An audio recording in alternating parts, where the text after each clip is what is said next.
Hey everyone, I'm here today in Studio 4 at the beautiful Studios 301 facility in Sydney. I'm just going to open up Pro Tools and show you guys how I would set up for a vocal recording session.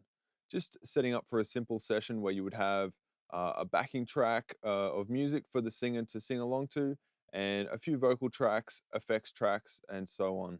So step one for setting up for our vocal recording session is to set the name, sample rate, and bit depth for the session. I'm going to start out by using the naming convention that a few of the folks here at 301 have recommended to me, which is starting with the year, then the month, then the day, and then followed by the title of your session. So I'm just going to go Vox Record.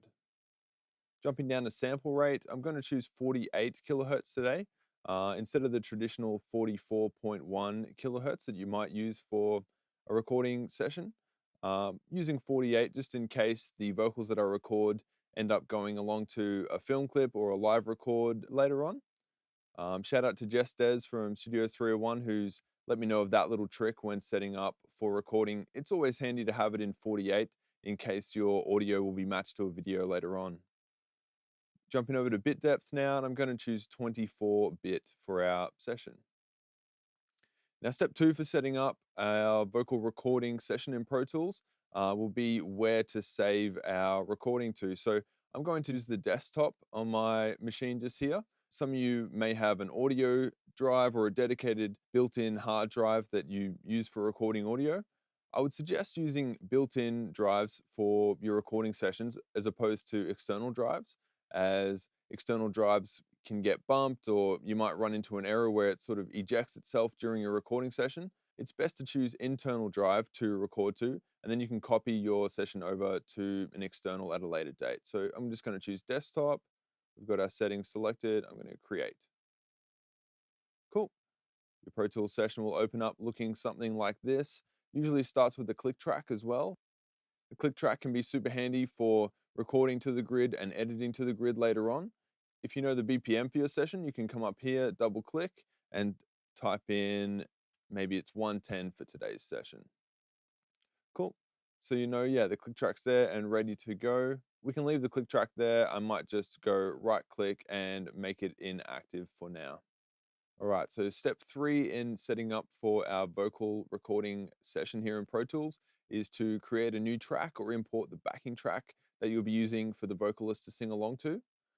Some of you may have a large session where you're working on your full production of the track. I would suggest for recording vocals, if you're pretty far along in your other session, to export your backing track as a stereo WAV file, import it into a fresh session like this. This can get over some of the problems that you might run into regarding latency or your computer crashing when it's trying to do all this processing and record at the same time. So today we're going to jump over and file import our backing track audio. I'm going to jump over to the desktop and I have a stem here in 48K ready to go. Now I'd suggest over here clicking copy so it will make a copy of this backing track in the session files folder for this exact session. That way when you copy your session across to an external drive later, you'll have all the files, there won't be any missing files. Where did we want the destination folder to be? It's got it right straight away, so we just want it to be in our audio files folder underneath our session for today. Okay, and we can go a new track. Cool, there it is. Just zoom out a little bit and hide this little guy here. Alternatively, if you don't have the backing track just yet, but you want to make a new track as a placeholder for your backing track, you can jump up here to new and create a new stereo audio track and name it backing. There's also a shortcut for creating a new track in Pro Tools, which is Shift Command N, and we could go across and make it a stereo audio track. I'll be going through some common Pro Tools shortcuts in another video, but just wanted to show you that one for now, which is super handy as well. So Shift Command N will create a new track, and we can navigate around these other drop-down windows with some shortcuts as well. All right, cool. So we have our backing track ready to go.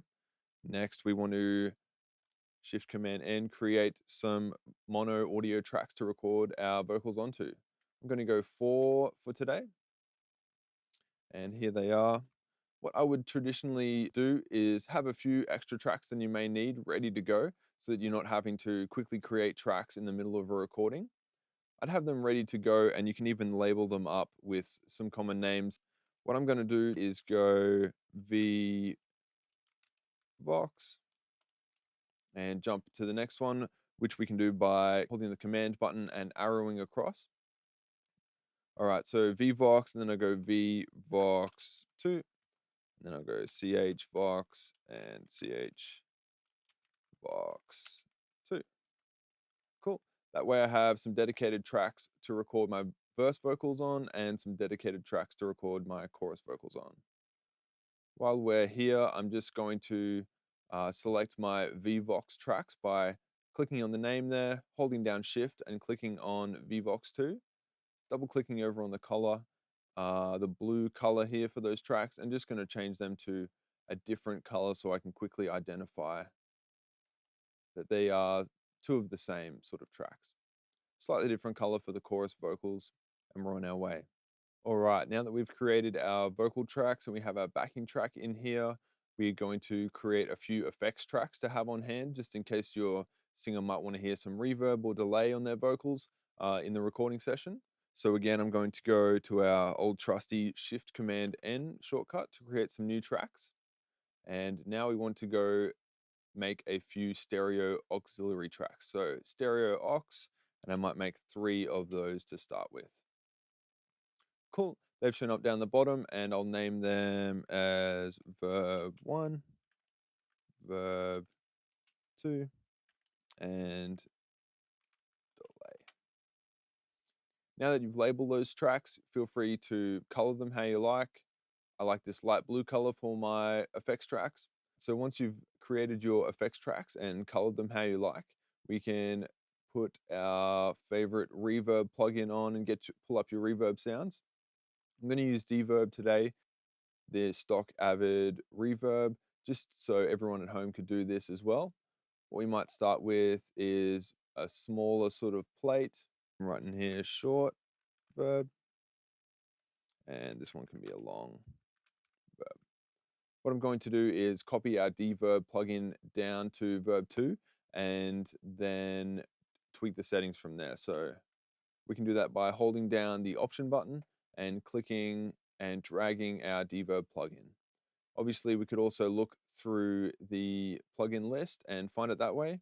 Or another trick that's super handy for finding a plugin, if you know the name of it, is to click here and then go D, and it will search through our plugin list as well that way.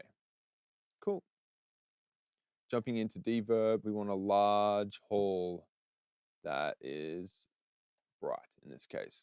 Awesome. There we go. All right, jumping down to our delay track down here. You can make this whatever you would like to be. Maybe you have a favorite slap delay, quarter note, eighth note delay that you'd like to set up.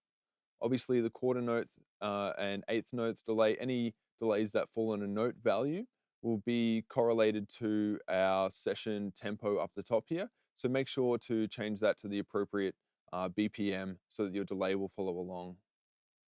Jumping in here, I'm going to use a stock delay so everyone at home can do the same. We can link both sides here. We have a stereo delay, so the left side and the right side. I'm going to link both sides so that the times on both sides change at the same time. And we might just start with a slap delay of 70 milliseconds. We can obviously change the feedback here, so how often the delay repeats, and we can put a low pass filter on as well. Down the bottom, we can choose to have our note values for the delay. So it could be a whole note, half note, quarter note. I'm going to just keep it as a 70 millisecond delay slap here.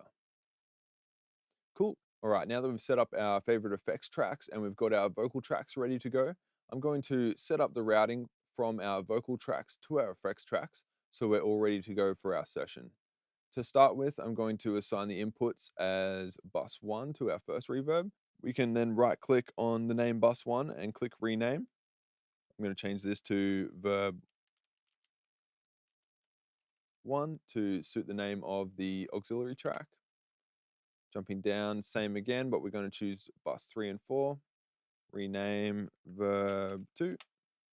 And finally, bus 5 and 6 is going to be called delay. All right, now jumping up to our vocal tracks to assign the sends from our vocal tracks so that they send signal out and come into our effects tracks. We want to set up our sends here to be bus verb 1, jump down bus verb 2, bus delay. And then we can copy these across to each of our vocal tracks by holding down Option and dragging the plugin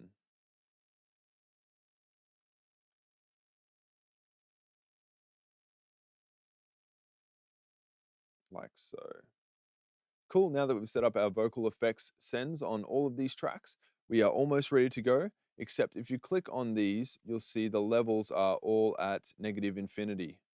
I'm going to jump over to our mix window by holding Command plus, and we can then hold down Command and press on this little signal here just to the left of verb 1, same one verb 2, same one delay.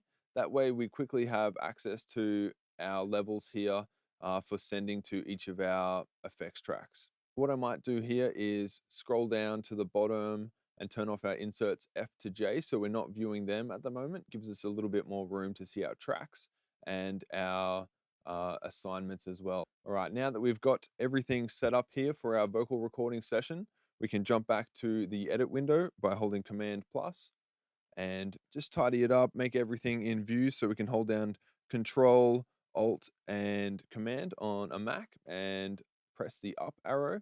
That will put everything into our view here. I'll go through, as I mentioned, a few more shortcuts on setting up Pro Tools, editing, and mixing in some later videos. This is just a basic session set up for recording vocals. Feel free to tweak the effects chains how you like, maybe make more or less vocal tracks depending on your session and your artist. But setting up something like this, I would advise so that you're ready to go for your vocal recording session. All right, that about wraps it up for my how to set up a vocal recording session in Pro Tools. I hope you got something out of this one. Feel free to download this template, tweak it, make it your own, and you'll be ready for your next vocal recording session. Let me know if you have any questions or comments on the video at all. For now, thanks for watching. Bye.